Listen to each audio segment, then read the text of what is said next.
ukudelela omunye umuntu, kodwa mayisibelwe awusoze wamthinta.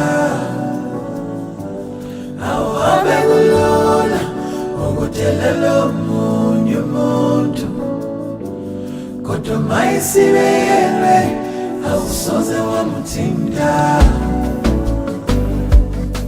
Iyaliswa izwi lakho, ngiyawesaba amandla akho,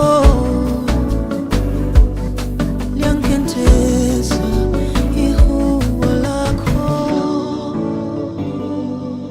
ngiyalesaba ulaka lwakho. Yebo noma kunjalo uyangibhekezelela, yebo noma kunjalo uyangilalela,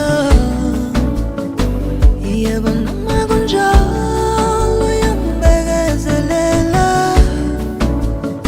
yebo noma kunjalo uyangilalela. Awuhambe kulula ukudelela omunye umuntu, kodwa mayisibelwe awusoze wamthinta.